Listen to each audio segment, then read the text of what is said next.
us. Literally and figuratively, we are made of stardust. Every atom and molecule in our body is comprised of the stuff of stars. This is a statement that the renowned astrophysicist Neil deGrasse Tyson made to Charlie Rose during a recent interview with 60 Minutes.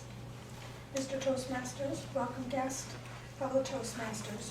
What does that really mean? What are they talking about? It echoes what scientists, researchers, visionaries, teachers worldwide have been studying and known for years. And it seems to me there is an inertia and an analogy that we can use relative to what it means truly to reach for the stars, where the sky is the limit. Have you ever had a loved one or a family member tell you to reach for the stars when you were planning and setting your goals in life? And if so, what did you feel? What motivated you to go forth in life? And this question, I feel, begins inside us. It comes through our mental eye, and it's a perspective that we can hone if we understand the true nature of what it means to reach for the stars. The aerospace industry is, I feel, a great example for what it means to figuratively reach for the stars. And I was very fortunate with regard to my first position in life to work in this industry for several years. I was 17 years old. I had studied several months for the civil service exam, which is an equivalent to SATs, and it is what the government uses to hire their employees. I was just out of high school. I happened to make good marks. I was up high on the list, and so a month after I took the test, I was offered the position of a department secretary in the welding development branch of NASA. And the welding development branch at that time was responsible for the design and the development of the Redstone and Atlas rockets that were used during the manned space flight to launch the Mercury unmanned capsules into orbit, and also the Apollo manned capsules as the second phase of our manned spaceflight program.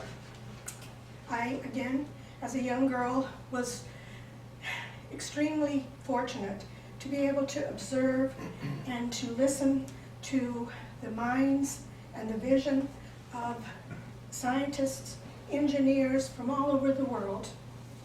And at Marshall Space Flight Center, which opens its doors on July the 1st,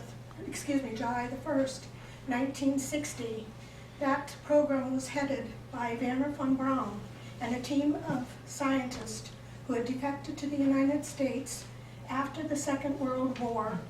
They were invited to this country to help with this program, and this team had been quite involved in the development of the V-2 rockets that were used during the Second World War by the Germans. And it was that expertise that the U.S. wanted to obtain to further their aspirations in the space exploration program. Now, when we hone the perspective of reaching for the stars, there is something quite valuable, I think, that is necessary. It's understanding the nature of what this means.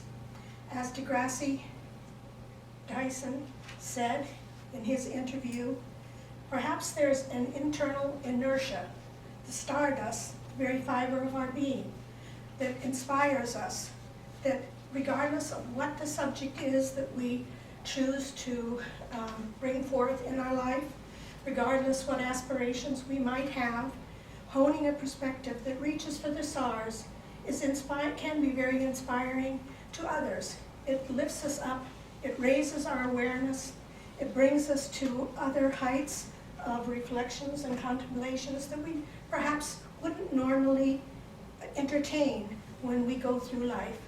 So it is important, and by all means, I would encourage you to reach for the stars, regardless of your endeavors, and enjoy the process, enjoy the exploration, embrace the internal and the external, and go forth in life with that understanding.